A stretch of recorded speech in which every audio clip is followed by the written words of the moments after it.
Você está a poucos segundos de receber algo que talvez sua alma tenha esperado por vidas inteiras para ouvir. Não é um conselho comum, não é uma receita de autoajuda, não é mais uma frase motivacional perdida no barulho do mundo.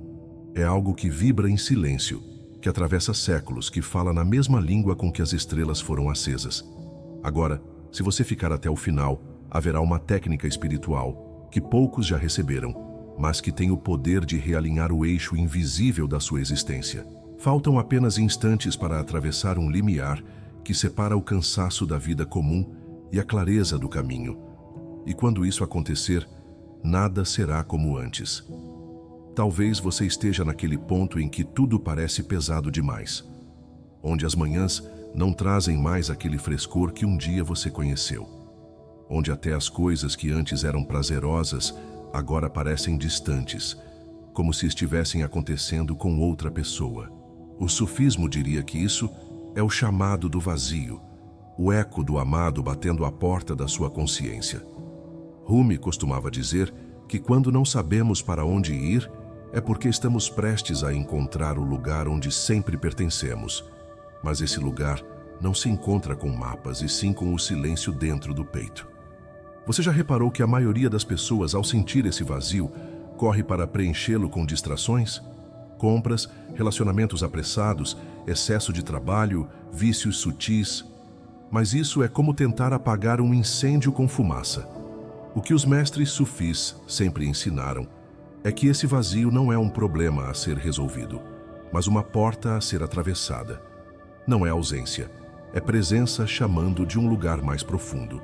O erro é acreditar que não saber o que fazer é um defeito, quando na verdade é um convite do divino para queimar tudo o que não é essencial. Feche os olhos por um instante e imagine que por trás do caos da sua mente existe um jardim intacto. Nele não há pressa, não há julgamentos, não há passado nem futuro. É o jardim interior que os sufis descrevem, um campo silencioso, onde a alma se encontra com a fonte. E se eu dissesse que esse jardim não está distante? Que ele não precisa ser criado, apenas lembrado? Seu corpo já sabe onde fica. É sua mente que perdeu o caminho.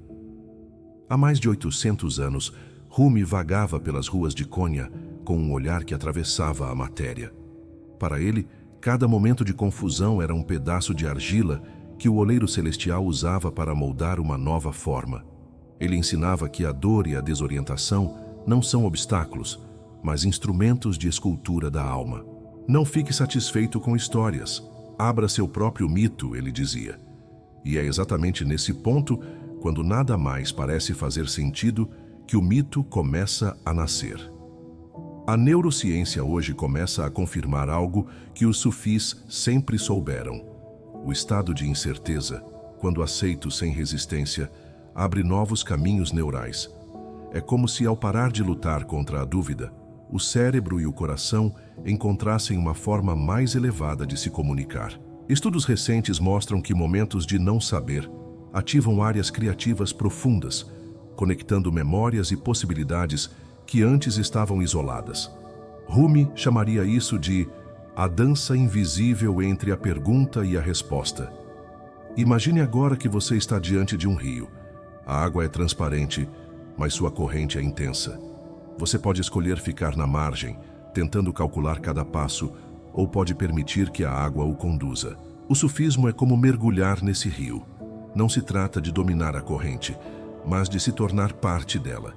E quando isso acontece, as respostas não vêm como frases prontas, mas como um perfume que se espalha, como um som distante que você reconhece sem nunca ter ouvido antes. No sufismo, há uma prática silenciosa chamada zikr, que significa lembrar-se. Lembrar de quem você é, além das suas histórias, além dos rótulos, além das circunstâncias. Não é repetir palavras mágicas. É permitir que cada célula se alinhe à frequência do amor divino. Quando você não sabe mais o que fazer da vida, essa lembrança é como acender uma lâmpada num quarto escuro. A mobília da alma sempre esteve lá, só que você não via. O que poucos percebem é que essa falta de direção não é uma falha, mas uma purificação. É o momento em que as velhas estruturas estão se desfazendo para dar espaço ao que é verdadeiro. É como o inverno. Parece que tudo está morto, mas na verdade a seiva está descendo as raízes para nutrir um novo florescer. O sufismo nos ensina a honrar o inverno da alma, a confiar que a primavera não precisa ser forçada. Ela vem sozinha, mas só para quem não fecha o coração. Rumi dizia: não se preocupe com para onde vai, apenas caminhe. O caminho aparecerá conforme você se move. E é aqui que a alquimia interior acontece. Porque enquanto você se move, algo invisível começa a se mover em direção a você. É como se cada passo fosse um chamado, e o amado respondesse com sinais que só os olhos do coração conseguem perceber. Mas esses sinais não estão nas ruas iluminadas, estão nas esquinas silenciosas da sua própria consciência. Talvez agora você esteja se perguntando: mas como eu caminho se não sei para onde ir? É aí que entra o segredo que os sufis guardam como um tesouro. Não se começa pelo destino, começa-se pela presença. Um simples respirar com atenção, um olhar profundo para o céu, um momento de gratidão silenciosa, tudo isso já é caminhar. Porque a rota não é geográfica, é vibracional. E quando a frequência muda, a paisagem da vida também muda. E mesmo assim, isso é apenas a superfície. Porque o que está por trás desse estado de não saber é ainda mais vasto. É como se o próprio universo estivesse usando essa pausa para reposicionar seu campo de energia, alinhar encontros, preparar circunstâncias.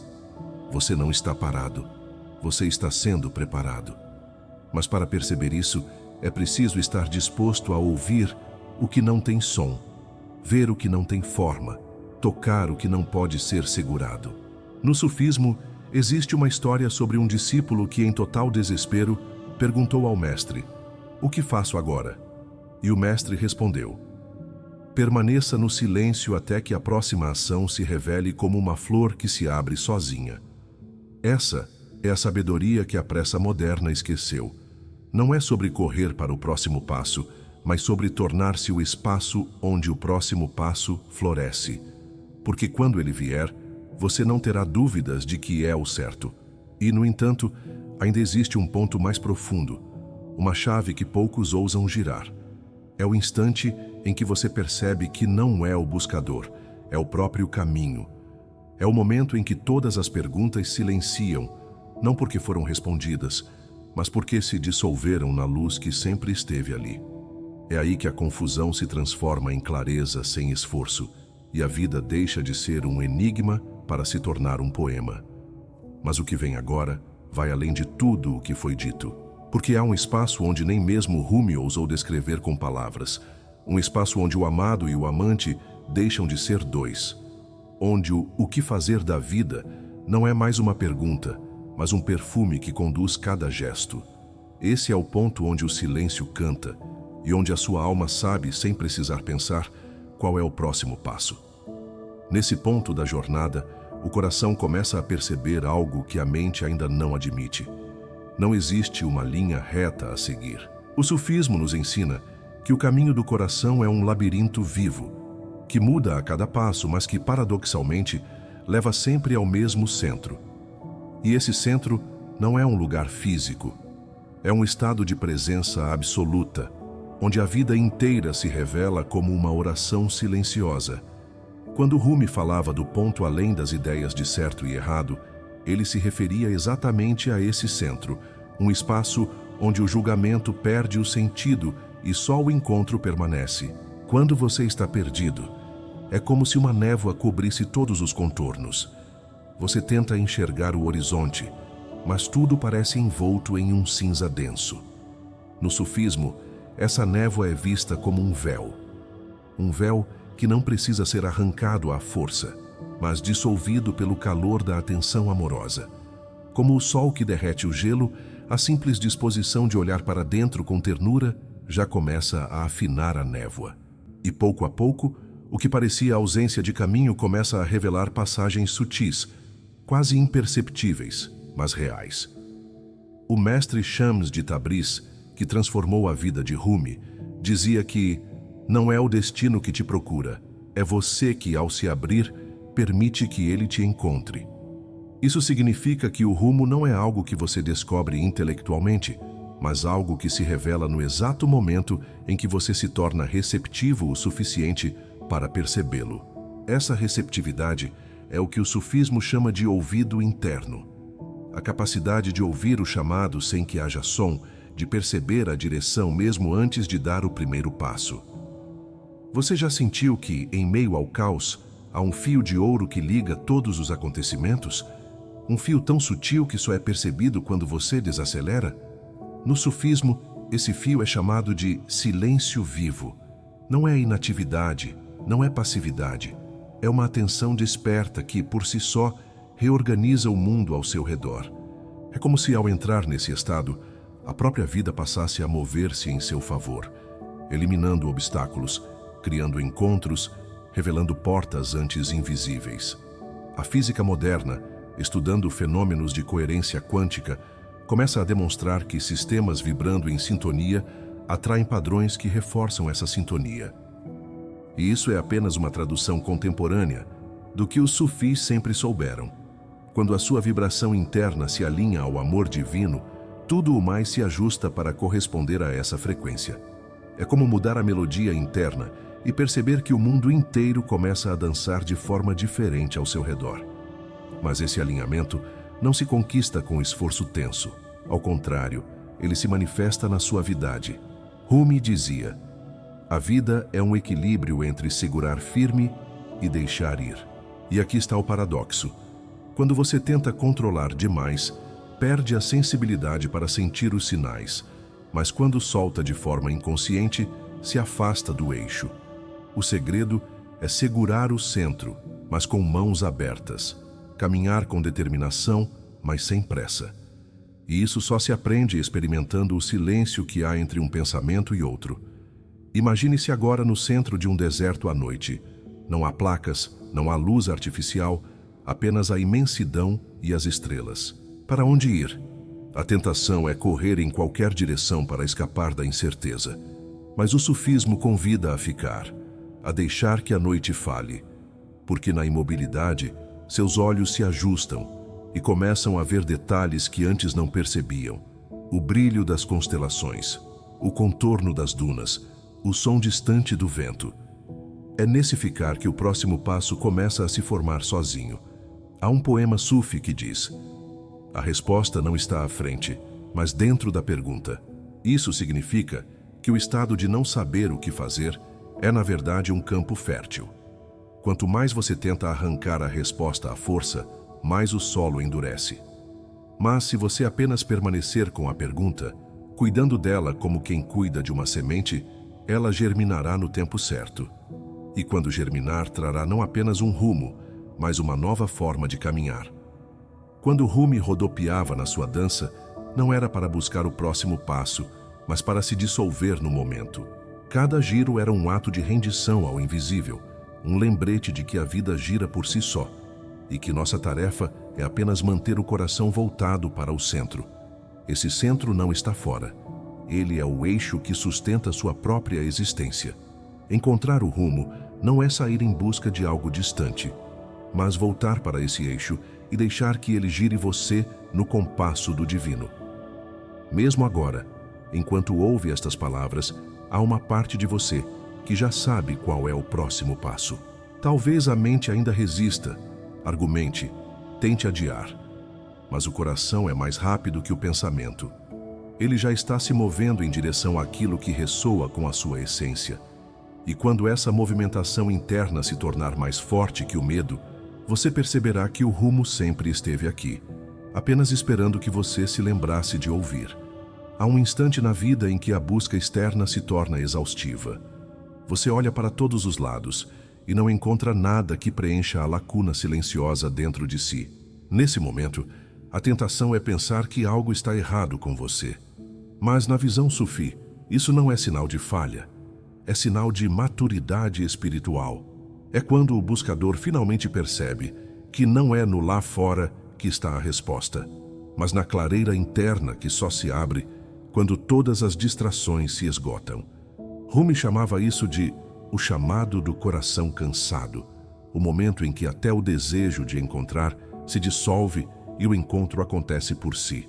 O sufismo ensina que o deserto da alma é o lugar mais fértil para o nascimento da verdade. Parece contraditório, mas é justamente no aparente vazio que a semente da nova vida se abre. O mestre Hafiz dizia que o vazio é o convite do amado para que ele mesmo preencha você. O problema é que a maioria corre desse vazio, tentando preenchê-lo com ruídos, urgências e tarefas que, no fundo, só atrasam o encontro real. Mas se você ousa permanecer no silêncio, esse vazio se transforma em presença. E talvez você tenha sentido, mesmo que por um breve instante, aquela pausa em que tudo fica quieto. Pode ter sido ao olhar para o horizonte, ao ouvir uma música que tocou fundo, ao sentir um aroma que trouxe memórias inexplicáveis. Essa pausa é o eco do jardim interior. É uma lembrança de que antes de se perder nas ruas do mundo, você já conhecia o caminho. O sufismo nos convida a cultivar essas pausas, como se fossem orações sem palavras, porque é nelas que o rumo se desenha como água formando um rio. A psicologia profunda, especialmente nas reflexões de Jung, aponta para o mesmo lugar. O momento em que a consciência se vê sem respostas é o portal para o inconsciente criativo. É como se a mente, ao admitir que não sabe, abrisse espaço para que a sabedoria mais antiga, a que habita nas camadas arquetípicas, viesse à tona. No sufismo, essa entrega é chamada de tawakkul, confiar plenamente no fluxo, sem perder a atenção ao passo seguinte. Imagine agora que a sua vida é uma tapeçaria. De perto, você só vê fios soltos, nós e cores aparentemente desconexas. Mas à medida que você se afasta, a imagem começa a se formar. É assim com o rumo da existência. Quando olhamos apenas para os pontos isolados, tudo parece confuso. Mas quando ganhamos perspectiva, percebemos que cada evento, até o mais doloroso, era um ponto necessário para que o desenho inteiro se completasse. Rumi dizia: o tapete do amor tem padrões que só o amado conhece, mas há algo ainda mais profundo. No sufismo, o rumo não é apenas encontrar o que fazer, é lembrar-se de quem está fazendo. Quando essa lembrança desperta, cada gesto, por mais simples, se torna sagrado. Até beber um copo d'água pode ser um ato de oração. O que chamamos de rumo se transforma, então, numa qualidade de presença que acompanha qualquer atividade, seja ela grandiosa ou pequena. É a consciência de que não há caminho separado do caminhante. A ciência moderna, estudando estados de fluxo, confirma que quando estamos totalmente presentes, o senso de tempo desaparece e a produtividade, não apenas física, mas criativa e emocional, se eleva a níveis extraordinários. Isso ecoa exatamente o que Rumi descrevia em suas poesias. Aquele estado em que você se perde para se encontrar, em que não há esforço, apenas dança. No sufismo, essa dança é literal e metafórica. Um corpo que gira, um coração que se abre, uma alma que se dissolve. E talvez enquanto ouve estas palavras, você sinta uma inquietação sutil, não aquela ansiedade que prende, mas a agitação suave de quem pressente que algo está mudando dentro de si. Essa sensação é o prenúncio do realinhamento. O rumo não chega com um estalo, mas com um amadurecer silencioso. É como a aurora. Você não percebe o momento exato em que a noite acaba, mas de repente o céu está claro.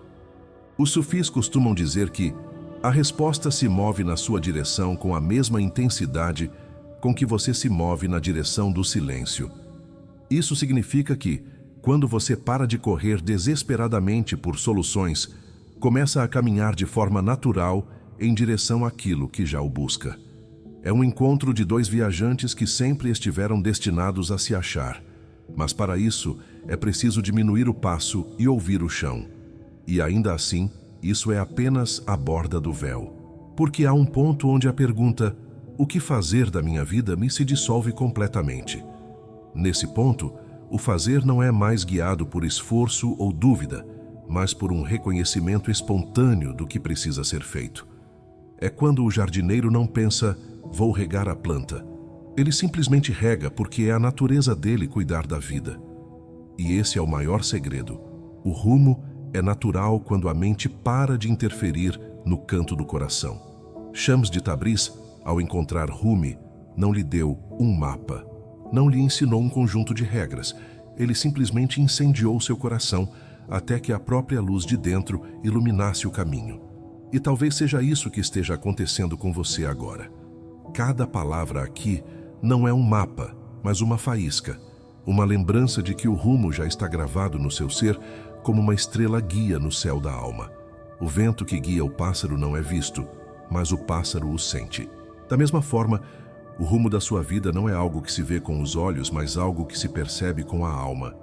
Quanto mais você confia nessa percepção, mais natural se torna seguir, mesmo sem saber exatamente para onde. Porque o destino, no sufismo, não é um ponto fixo. É a própria dança entre você e o divino, que muda a cada passo, mas que no fundo é sempre o mesmo encontro. E se você puder agora, dar um pequeno passo nessa direção silenciosa, seja fechar os olhos por alguns segundos, seja respirar profundamente, seja apenas sentir o seu coração batendo, então já estará caminhando.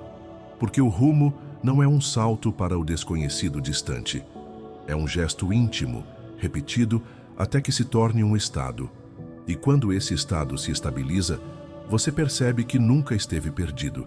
Apenas estava sendo chamado para casa de uma forma que ainda não entendia. À medida que aprofundamos essa investigação, torna-se impossível ignorar que o próprio conceito de individualidade foi cuidadosamente moldado para servir como uma ilusão funcional. O sistema alimenta-nos com a narrativa de que somos únicos, especiais, donos de uma liberdade inquestionável. E, no entanto, cada decisão que tomamos é filtrada por condicionamentos invisíveis, moldados desde a infância por um conjunto de estímulos, punições e recompensas que programam nosso comportamento com a precisão de um engenheiro de software. As variáveis dessa programação não se limitam a fatores óbvios como família, escola ou cultura. Incluem elementos mais sutis, como o modo específico como a linguagem foi construída para moldar nossa percepção da realidade, a forma como os símbolos que consumimos influenciam inconscientemente nossos valores, e até mesmo como nossos padrões biológicos determinam nossas inclinações e vulnerabilidades. O resultado é que a ideia de livre-arbítrio torna-se não apenas uma mentira conveniente, mas um pilar indispensável para a manutenção de todo o edifício social. Quando começamos a enxergar as engrenagens ocultas, percebemos que essa prisão não tem paredes de aço, mas sim grades conceituais e emocionais. Não precisamos de guardas armados, porque aprendemos a vigiar a nós mesmos. Não precisamos de algemas, porque os laços que nos prendem foram amarrados com fios de identidade e apego emocional. E é exatamente isso que torna a libertação tão complexa. Escapar de uma prisão física exige quebrar fechaduras. Escapar de uma prisão mental exige quebrar certezas. E poucos estão dispostos a pagar o preço de perder a segurança ilusória de suas crenças. O paradoxo é que, ao romper essas amarras internas, o indivíduo entra num território desconhecido e assustador, onde não há mais guias prontos, roteiros seguros ou validações externas. É nesse ponto que muitos recuam, preferindo voltar ao conforto da programação original, porque a liberdade genuína é mais árdua do que a submissão. Mas para os que resistem à tentação de voltar, abre-se um campo de possibilidades em que o ser não está mais limitado por narrativas pré-fabricadas. Aqui, cada ação deixa de ser uma reação automática e passa a ser um ato consciente, deliberado, quase alquímico, uma transmutação de energia bruta em direção a um estado de soberania interior. E talvez o aspecto mais perturbador dessa descoberta seja perceber que o próprio sistema conta com essas raras anomalias para se renovar. Ele tolera e até incorpora certos agentes de ruptura, desde que eles não sejam numerosos o suficiente para ameaçar a estrutura global. Assim, até mesmo o despertar pode ser sequestrado, transformado em produto, em espetáculo, em moda passageira. A máquina é hábil em reciclar a rebeldia e devolvê-la ao mercado como mais uma mercadoria controlada. Isso significa que a verdadeira libertação exige não apenas romper com a programação inicial, mas também manter-se vigilante contra as novas armadilhas que surgem disfarçadas de emancipação. E é justamente nesse ponto que a percepção começa a se tornar mais incômoda do que libertadora. Porque ao aprofundar-se, o indivíduo não encontra apenas o vazio de suas certezas destruídas, mas descobre que esse vazio é habitado por algo ainda mais inquietante: a consciência de que nunca houve um eu estável para ser libertado. O que chamamos de identidade é uma colagem de memórias seletivas, influências externas, respostas emocionais e interpretações sempre mutáveis. Essa colagem, que nos foi vendida como essência, é na verdade um arquivo constantemente reescrito. E o autor dessa reescrita não é você, mas o conjunto de forças que te moldaram. É como se estivéssemos vivendo um script que acreditamos ter escrito, mas que na verdade foi composto por mãos invisíveis, antes mesmo de termos aprendido a segurar uma caneta. Essa constatação não é confortável. Ela exige que se abandone a narrativa de herói que a maioria carrega dentro de si. Aquela história secreta, onde somos protagonistas que decidem seu destino. Mas se cada escolha que pensamos fazer é filtrada por condicionamentos prévios, então, que mérito há na decisão? O mérito, se é que existe, não está na escolha em si, mas no esforço para perceber os filtros que a moldam. E aqui está o ponto de virada. A verdadeira liberdade não nasce quando você pode escolher qualquer coisa, mas quando você compreende o campo invisível onde todas as suas escolhas acontecem. Sem essa compreensão, qualquer sensação de liberdade é apenas um truque de ilusionismo psicológico.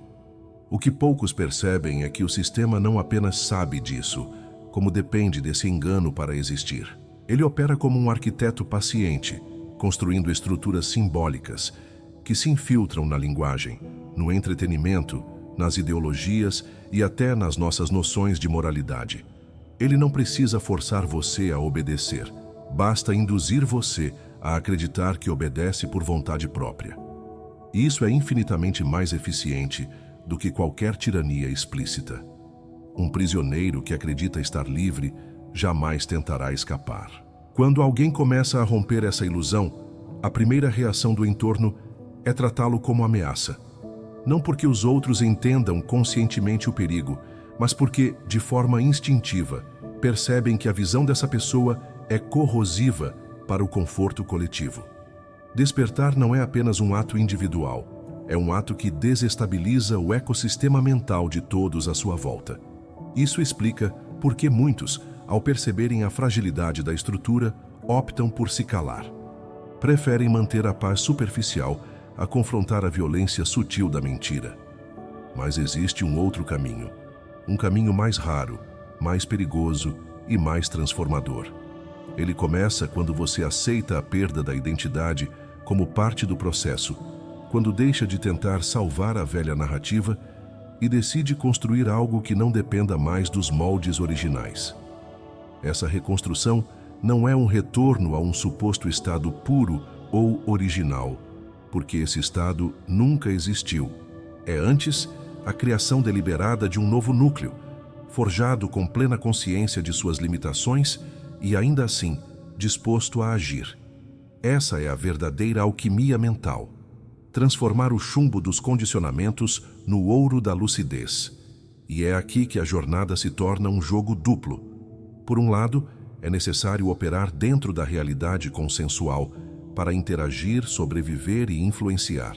Por outro, é imprescindível manter um estado interno que não seja absorvido por essa mesma realidade. Isso exige disciplina, silêncio e, paradoxalmente, a capacidade de atuar com convicção mesmo sabendo que todas as convicções são provisórias. É viver na tensão entre estar no mundo e não pertencer a ele. Já vou te entregar a prática sagrada que ressoa com esse ensinamento. Mas antes, escuta o que sua alma precisa ouvir agora.